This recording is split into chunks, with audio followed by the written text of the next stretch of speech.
berdiri sendiri dan tidak berkesesuaian dengan alat bukti sah lainnya. Keterangan saksi Richard Eliezer Pudiang Lumiu tersebut bertentangan dengan bukti CCTV yang ditayangkan di persidangan pada tanggal 20 Desember 2022 yang menunjukkan saksi Richard Eliezer membawa senjata ke arah kamar ajudan dengan cara belok kiri dari garasi. Kalau benar saksi membawa senjata steyr ke lantai 3 melalui tangga sebelah lift, maka seharusnya saksi berbelok ke kanan dan terlihat di CCTV di dekat lift. Pada bukti CCTV yang terlihat naik ke lantai 3 hanyalah terdakwa dengan saksi Kuat Ma'ruf.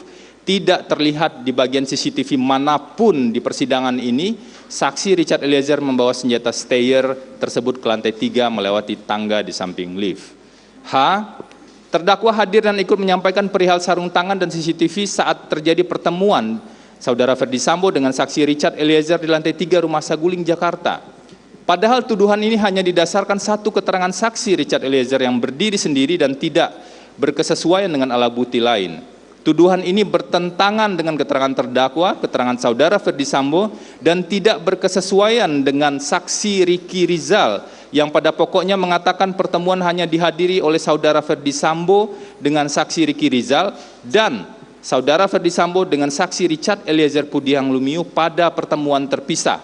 Pada saat itu terdakwa berada di kamar yang dengan jarak dan bentuk ruangan tidak memungkinkan bagi terdakwa untuk mendengar, apalagi ikut serta dalam pertemuan atau menyampaikan hal-hal seperti yang dituduhkan. I. Terdakwa menggiring korban Nofriansah Joshua Huta Barat dari Rumah Saguling ke Rumah Duren 346 dan seolah-olah menjalankan isolasi adalah kedok untuk membawa korban ke lokasi eksekusi.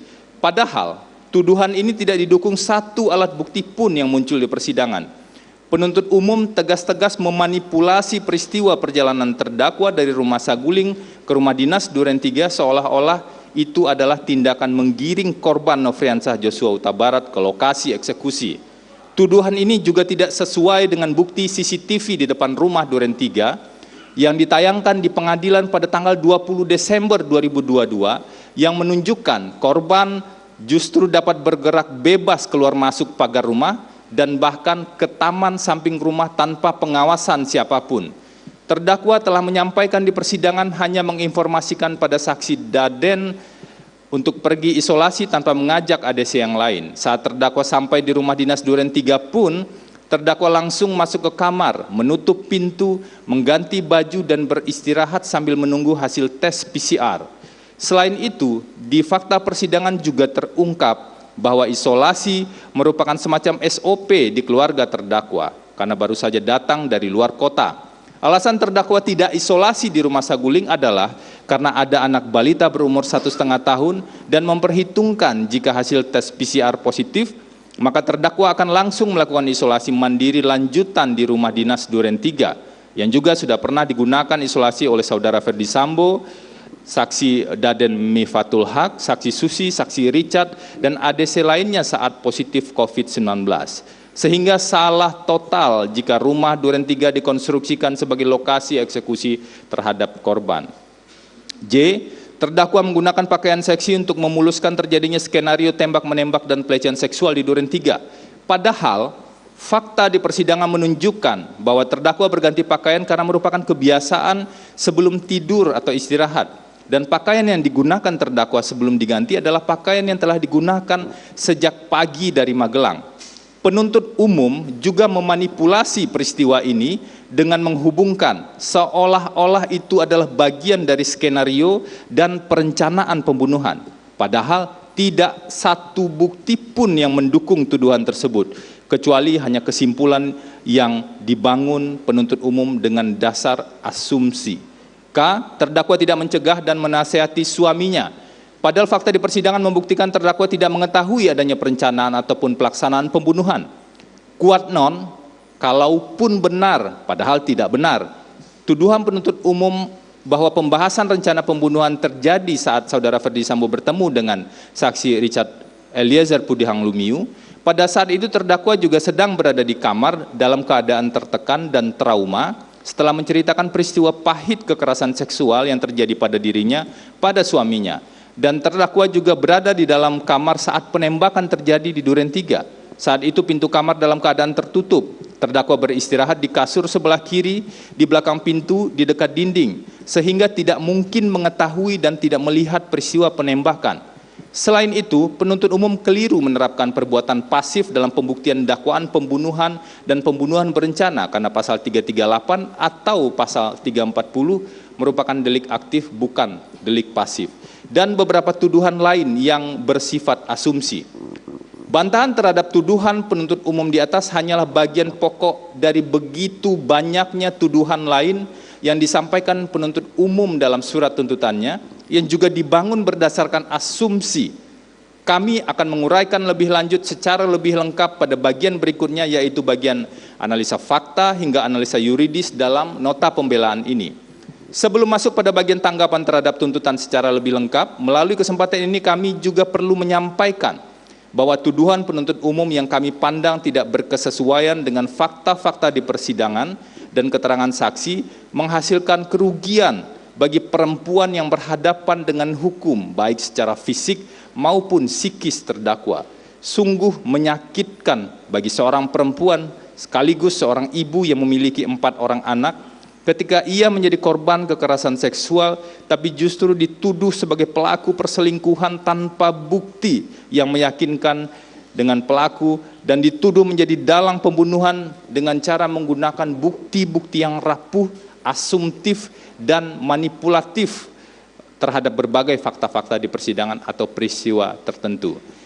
Izin poin berikutnya nanti dilanjutkan setelah jeda. Terima kasih Yang Mulia. Baik. Sidang kita skors, kita lanjutkan lagi pada pukul 14.00. Sidang perkara nomor 797, PIB 2022 atas nama terdakwa Putri Chandrawati dinyatakan diskors.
Anda kembali menyaksikan breaking news kasus Sambo, pemirsa. Kali ini bersama saya Tiara Harahap, di mana untuk sidang pembacaan nota pembelaan terhadap Putri Chandrawati saat ini tengah diskors dan nanti rencananya akan dilanjutkan kembali oleh Majelis Hakim Wahyu Iman Santoso.